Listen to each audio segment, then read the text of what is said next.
A Bloomberg headline recently claimed India's central bank sold $12 billion in gold reserves overnight.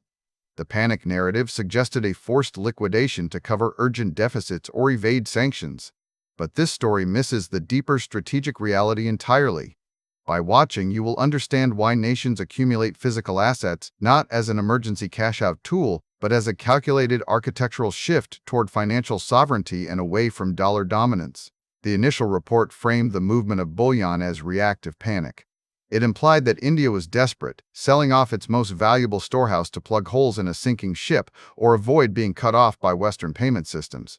This interpretation relies on a simple assumption that gold is just another currency waiting to be spent when times get tough. But treating sovereign reserves through the lens of immediate liquidity needs ignores how modern states actually manage risk.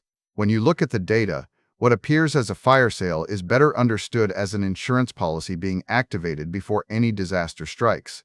Here's the thing about gold in international finance that most general news cycles overlook. Gold does not function like cash or bonds, where value is realized through immediate exchange rates. Instead, it operates as a settlement layer that exists outside the traditional banking infrastructure controlled by Washington and its allies. When India increases its holdings of physical bullion, they are decoupling their reserve liquidity from the SWIFT system and the U.S. dollar clearing network. This moves them away from digital assets that can be frozen instantly with a click of a button in New York or Brussels. To understand why this matters, you must look at how vulnerable India's economy is to external shocks.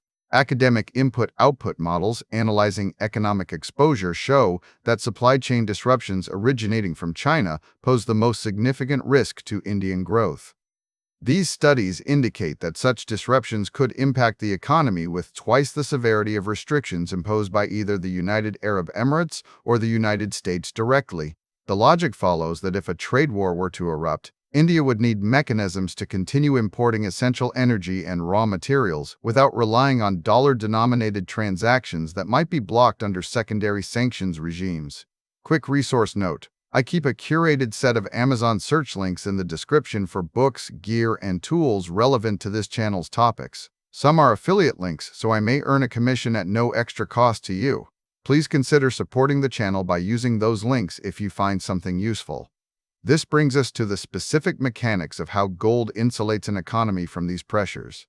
Unlike fiat currencies, which are subject to inflationary policies or geopolitical leverage by issuing nations, physical gold is a neutral asset with no counterparty risk. It does not require permission to move across borders if held in secure vaults within the country itself. The data on co-movements between Indian gold prices and crude oil confirms that while there is no short-term co-integration for day trading purposes, long-term coherence exists over extended periods. This makes gold a superior hedge against volatility when global energy markets are disrupted by conflict or political maneuvering. Now consider the broader context of BRICS nations and their collective push toward de-dollarization. The strategic pivot India is undertaking aligns with architectures where gold acts as a neutral settlement layer for intra-block trade. In these frameworks, countries might engage in rupee-rupee swaps or commodity for gold transactions that bypass USD-dominated payment rails entirely. This approach does not require the immediate execution of large-scale sales to fund daily operations. Instead, it represents a proactive architectural shift toward resilience by design. By holding physical gold, India reduces its exposure to digital asset freezing mechanisms and aligns its sovereign debt sustainability with long-term stability rather than short-term market fluctuations. You might wonder if this strategy actually works in practice or if it remains theoretical hedging theory without concrete proof of transactional efficacy. The evidence suggests that while no specific metrics are publicly available on the exact volume of gold swaps executed under BRICS frameworks, the behavioral shift is clear enough to be significant. Financial data shows that market participants increasingly view physical precious metals as a necessary buffer against systemic risks in the global financial architecture.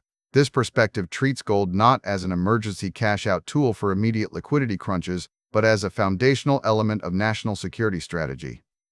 The panic narrative fails because it assumes India is reacting to a crisis rather than preparing for one. If the central bank were truly forced to liquidate assets, we would see different market signals indicating distress in other sectors first. Instead, what we observe is a steady accumulation pattern that correlates with broader geopolitical tensions and a desire to reduce dependency on any single currency system. This behavior validates the view of gold as an asymmetric sanctions insurance policy rather than a sign of economic weakness. Furthermore, current market dynamics show that while gold lacks causal links at high frequencies, meaning it cannot instantly solve liquidity crunches during acute trade wars, its role in long-term strategic planning is undeniable. The inability to use gold for day trading does not negate its utility as a stability mechanism over decades or even generations. States operate on timelines far longer than quarterly earnings reports, and the decision to diversify reserves away from dollar dependency reflects that extended horizon thinking.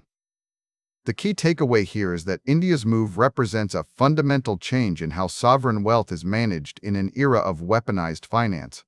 By treating gold as a strategic asset class rather than just a commodity reserve, New Delhi insulates itself against the risk of being cut off from global capital markets during periods of heightened geopolitical friction. This approach allows for continued trade and economic activity even when traditional banking channels are compromised by political pressure or sanctions regimes. This shift is not unique to India but reflects a growing trend among emerging economies seeking greater autonomy in their financial systems.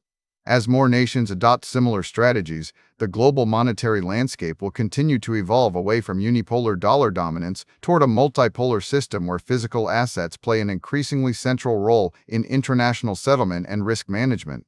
The implications for future economic stability are profound and extend far beyond the borders of any single nation. Thanks for watching all the way to the end. I am a one-person team working hard to make each video better than the last. Subscribe if you found value. It is the best way to show support. Drop a comment with your biggest takeaway. See you in the next video.